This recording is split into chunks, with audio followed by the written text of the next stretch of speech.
दोस्तों, मैं आपकी कुमकुम भट्ट नमस्ते प्रणाम करती हूँ। बहुत ही सुंदर चुटकुला हंसी रोक नहीं पाएंगे। अगर रोक के दिखाइएगा कमेंट में जरूर बताइएगा कि किसकी किसकी हंसी रुकती है किसकी नहीं। लेकिन लास्ट लाइन तक जरूर बने रहिएगा, इस गीत को सुनिएगा और बताइएगा। देखिए ये भी ताना मारेंगे अभी लास्ट में हमको कैसे कैसे।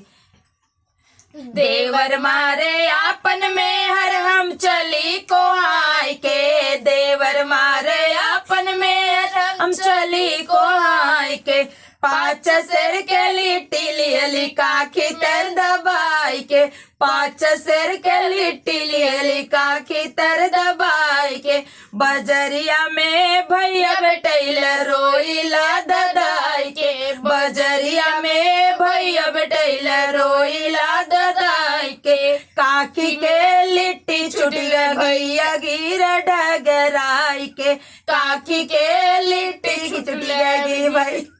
काकी में से लिट्टी छूट गया भुइया गी डगराई के। तब भैया का कहा था, जे करे घर के ऐसन लिट्टी ते चले कोहाय के, जे करे घर के ऐसन लिट्टी ते चले कोहाय के, आग लागे बजर पर नैयर के जवाइयो, आग लागे बजर पर नैयर के जवाइयो, अरे सासू ननद ताना मरिया सूती के लिट्टी खाइबो, सासू ननद ताना मरिया सूती लिट्टी खाइबो, सासू ननद ताना मरिया सूती लिट्टी खाइबो, देवर मारे आपन में हर हम चली को आय के, देवर मारे आपन में हर हम चली को आय के, 5 सेर के लिट्टी लियली काखी में दबाई के, 5 सेर के लिट्टी लियली काखी तर दबाई के,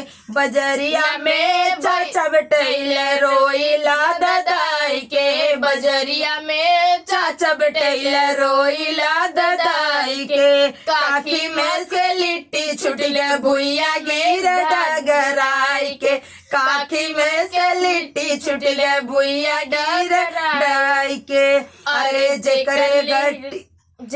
घर के ऐसन लिट्टी ते चले कोहाय के, जेकरे घर के ऐसन लिट्टी ते चले कोहाय के, आग लागे बजर पड़े नैयर के जवाई के, आग लागे बजर पड़े नैयर के जवाई के, अरे सासू ननदी ताना मरिया सूती लिट्टी खाइबो, सासू ननदी ताना मरिया सूती लिट्टी खाइबो, मोटाई के दबा, देवर मारे आपन में हर हम चली को आय के, देवर डरा गए लली मरिया से ही मारे भागत रही, देवर मारे आपन में हर हम चली को आय के, देवर मारे आपन में हर हम चली को आय के, 5 सेर के लिट्टी लियली काखी में दबाई के, 5 सेर के लिट्टी